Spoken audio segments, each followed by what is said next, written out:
بہتان ہمارے یہاں بہت عام ہے. پیارے آقا صلی اللہ علیہ وسلم نے ایک منظر دیکھا تھا کہ کچھ لوگ زبانوں سے لٹکے ہوئے تھے. ان کا بھی یہی بتایا گیا کہ یہ لوگوں پر بلا وجہ الزام گناہ لگاتے تھے. زبان سے لٹکنا، ہاتھوں سے بھی ہم نہیں لٹک سکتے، اتنی طاقت نہیں ہے. اللہ پاک بے حساب بخش دے. تو یہ بہتان معاشرے میں عام ہے اور لوگ اسی لیتے ہیں، ان کو پتہ ہی نہیں ہوتا کہ ہم کسی پر بہتان لگا رہے ہیں، تہمت لگا رہے ہیں. بات بات پہ بولتے ہیں کہ جھوٹ بولتا ہے، اس کی نیت خراب ہے، اس کی فلاں ہے، اسی نے لیا ہے. اب اس کے توبہ کا طریقہ، غیبت کی تباہ کاریاں میں لکھا ہے بہتان سے توبہ کرے. اس توبہ میں 3 باتوں کا پایا جانا ضروری ہے.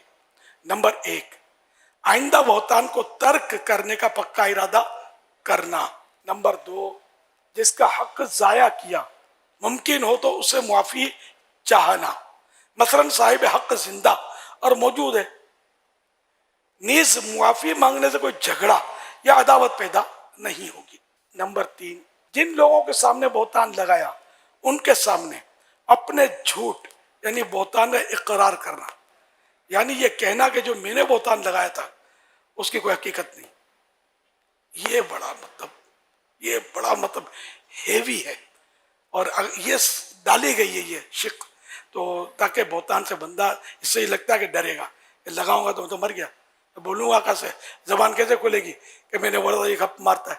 یعنی یہ جس کے سامنے بہتان باندھا، مثلا ان سے کہا کہ فلاں نے جھوٹ بولا اور اب یہ پتہ ہے کہ یہ جھوٹ تو بولا نہیں تھا، اس نے تو بہتان تھا، تب ان کو کہنا پڑے گا میں نے فلاں کے بارے میں جو کہا تھا نا کہ یہ اس نے جھوٹ بولا تھا اور میں نے غلط کہا تھا، میں نے تہمت لگائی تھی.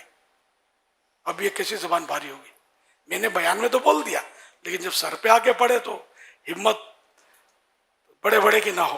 تو یہ توبہ کی یہ بھی ایک یعنی کہ یہ حصہ ہے. اس طرح گناہ معاف کروانے کے لیے یہ صورتیں کرنی ہوگی. اللہ کی جناب میں بھی توبہ کرے، توبہ تو اللہ کی جناب میں ہوتی ہے. اچھا حضور، یہ تو ایک بندے کو کہا تو اس کو یہ کہنا ہوگا کہ میں نے جو بات کی تھی وہ غلط تھی. کسی پر بہتان ہی سوشل میڈیا پہ لگایا ہے، سوشل میڈیا پہ کیا یا گروپوں میں واٹس ایپ پہ چلا دیا، تو ہمیں تو یہ بھی نہیں پتا کہ یہ بات کہاں تک پہنچی ہے، تو اس کا کیا ازالہ ہوگا؟ سوشل میڈیا پر اس کو کہنا پڑے گا نا، سوشل میڈیا پر پیغام جاری کر دے گا نا، فلاں کے بارے میں جو کہا تھا وہ بات درست نہیں تھی اور میں نے بہتان لگا دیا تھا اور آپ سب گواہ رہی ہے کہ میں توبہ کرتا ہوں اور معافی مانگتا ہوں. جن کو تکلیف ہوئی میری طرف سے ان سے بھی معافی مانگتا ہوں. اس طرح کا مطلب، اور اگر اس کو جانتا ہے تو اس کو کہہ دے کہ یار بھول ہو گئی. تو یہ تو مطلب ہم جیسوں کے ساتھ تو زیادہ ہو رہا ہے. میرے اوپر تو کتنی تہمتیں لگاتے ہیں.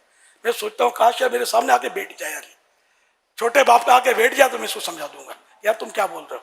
اب بڑے باپ کے تو میں کمزور ہوں، پھنس جاؤں گا، بولوں گا تو مزید شور مچا دے گا سوشل میڈیا پہ جا کے. اب مجھے بعض اوقات رحم آتا ہے یار یہ کیا کیا میرے بارے میں بول رہا ہے، ان کے بارے میں بول رہا ہے، ان کے بارے میں بول رہا ہے، دعوت اسلامی کے بارے میں بول رہا ہے. بیچارے کو پتہ ہی کچھ نہیں ہے اور بولا بولی کر رہے ہوتے ہیں. یہ تہمت، یہ لوگ یہ کرتے ہیں، وہ کرتے ہیں، فلاں کرتے ہیں، اس نے پیسے دبا دیے، اس نے یہ کھا گیا، اس نے یہ کر دیا. خدا کی قسم مطلب یہ پھنس جائیں گے. انہیں دنیا میں بھی ثابت نہیں کر سکتے، قیامت کے دن کب ثابت کریں گے؟ یعنی مطلب کیا کیا خالی دشمنی مجھ سے ہے تو بس وہ شروع ہو گئے، اس سے دشمنی ہے شروع ہو گئے، اس سے دشمنی ہے شروع ہو گئے. تو یہ سوشل میڈیا کا مزاج ابھی تو آپ بولے یار سوشل میڈیا کا مزاج ہے، تو مرنے کے بعد پتہ چلے گا کتنے 20 ہوتے ہیں سوشل میڈیا کا مزاج. جہنم کے کون سے گڑھے میں پچھاڑ کے پھینکتا ہے. اللہ پاک سب کو توبہ کی توفیق نصیب کرے. یعنی اتنا برا حال ہے، یعنی میری تو ہے نا، میں تو حیرت ہوتی ہے مجھے. یعنی بڑے بعض طور سے سافٹ انداز میں، نرم انداز میں مخاطب مجھ سے ہیں جسے، اور نرم انداز میں عزت کے ساتھ، احترام کے ساتھ فضائل بیان کر کے، سمجھے، پھر یہ غلطی، اس سے ان کو رجوع کر لینا چاہیے، اس سے ان کو مطلب معافی مانگ لینی چاہیے. فنا کرنا ہے یار، ساری دنیا میں ڈیگریڈ کرنے کا یہ بھی ایک طریقہ ہے کہ روئی میں لپیٹ لپیٹ کے مارو یار. جیسے کوئی یعنی کہ وہ پانی کو مم مم کہنے والے بچے وہ سمجھا رہے ہیں. ظاہر ہے کہ بھلے کتنا ہی سافٹ ویئر آپ کا، کتنے ہی القاب حضرت علامہ مفتی فلاں چنی چنا سب لگے ہوئے ہیں، لیکن یار یہ طریقہ یہ کون سی کتاب میں لکھا ہو اصلاح کرنے کا یار؟ کہ اس طرح سب کے سامنے اصلاح کرو، بعد میں پتہ چلے کہ بھائی یہ غلطی تو نہیں تھی، الیاس اگر وضاحت کرتا ہے، میں وضاحتیں نہیں کرتا سوشل میڈیا پر کہ پھنس جانا ہے، جواب دو، جواب الجواب، اپنے ہزار کام ہے، اتنا ٹائم نہیں ہوتا کہ ان کے پیچھے لگے اپنے. تو یہ کہ شہرت کی وجہ سے، دین کی خدمت کی وجہ سے بعضوں کو ہوتا ایسا. ایک حدیث پاک یاد آئی، کل ذی نعمت محسود، کہ جس کو اللہ پاک نعمتیں دیتا ہے اس سے حسد کیا جاتا ہے. تو کہیں یہ ہوگا، کہیں غلط فہمی ہوگی، کہیں کچھ، کہیں واقعی اصلاح کا جذبہ ہوتا ہوگا، لیکن طریقہ غلط ہے. جس کی غلطی ہے براہ راست اس کو سمجھایا جائے. صحابہ کرام کے اقوال موجود ہیں کہ جس نے کسی کو اکیلے میں سمجھایا، اس کو زینت دی، اس کو مطلب آراستہ کیا ہے نا، اس کو مطلب سنوار دیا، اور جس کی دوسروں کے سامنے اصلاح کی، اس نے اس کو بدنما کر دیا. اب میں نے اگر وضاحت کر دی، وضاحت آپ کی سمجھ میں آ بھی گئی، آپ نے سوری بھی کہہ دیا، یہ لاکھوں کے پاس جو میرا بارے میں پیغام محفوظ ہو گیا، دوستوں دشمنوں کے بارے میں فائل بن گئی جو میری، یہ قیامت کے دن کون سنبھالے گا؟ آپ سنبھالیں گے یا میں سنبھالوں گا؟ اور آپ کی آخرت کے لیے بھی نقصان دہ ہوگا کہ آپ نے تحقیق کیوں نہیں کی، ون سائڈ سن کر اعتماد کیوں کر دیا کہ اس نے یہ کہا تو مان دیا کہ یہ ایسا ہی ہے. پھر آگے آپ نے شیئر کیا اور خرابی بڑھی. ایسے مطلب آگے بھی نہیں بڑھانے چاہیے، وہیں دفن کر دیا جائے. جس نے بھیجا ممکن ہو اس کو بھی سمجھا دیا جائے کہ بھائی جہاں جہاں بھیجا وہاں سے ڈیلیٹ جلدی کر دے، یہ گناہ بھرا کلپ، جبکہ آپ کو 100% پتا ہو کہ یہ گناہ بھرا کلپ ہے.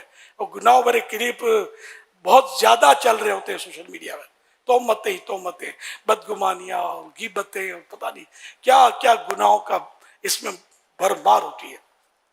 اللہ ہم سب کو عقل سلیم عطا فرمائے اور توبہ کی توفیق عطا فرمائے. کام نہیں کرنا ہے تو اپنی جگہ میں جو کام کرتا ہے اس کو نہ چھیڑا جائے.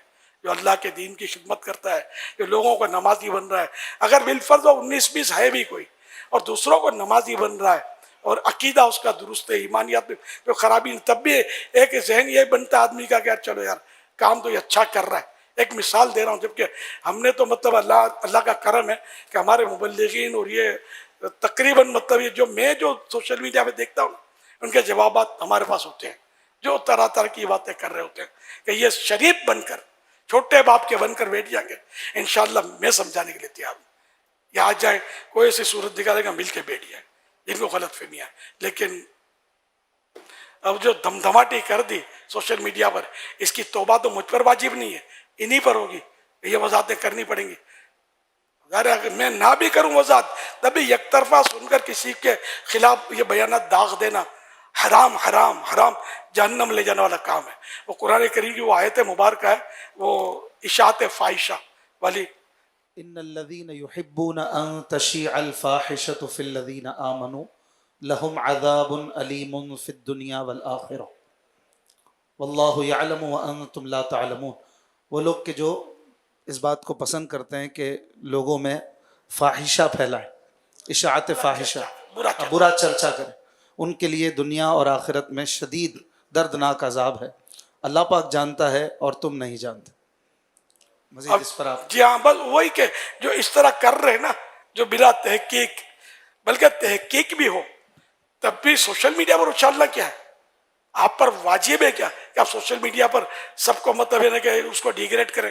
اگر سمجھانا آپ کو لگتا ہے کہ مان جائے گا تو اس کو سمجھا دیں، ورنہ اس کو سمجھانا بھی واجب نہیں ہے آپ پر. پانجی کرو تو سانجی تھی، بولتا اپنی کرو یار.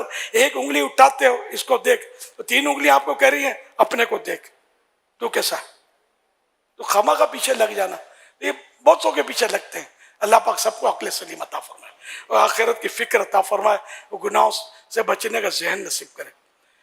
تو بات پر بات نکلی تو میں نے بات کر دی، ورنہ ہم لوگ اس طرح کسی اپنے حساب سے ہم لوگ کم ہی بولتے ہیں. لوگ بولتے رہتے کیونکہ یہ بھی ایک کوالٹی ہے، کچھ بولیں گے نا تو ایسے لوگوں کو جن کو مطلب خوف آخرت، خوف خدا نہیں ہوتا نا، وہ خوش ہوتے ہیں یار اپنا نوٹس لیا گیا ہے. تو مجھے سمجھا رہا تھا، وہ سمجھے گا کہ یہ میرے اوپر یہ بول رہا ہے، کوئی بولے گا میرے اوپر بول رہا ہے. یہ اپنے دل منائیں گے اور خوشیاں منائیں گے کہ یار اپنا ٹارگیٹ صحیح کیا ہے. ٹارگیٹ ایسا صحیح کیا ہے کہ مرنے کے بعد پتہ چلے گا اگر توبہ نہیں کی نا کہ ٹارگیٹ کیسا صحیح کیا ہے. تو یہ ایک مشغلہ بنا دیا لوگوں نے.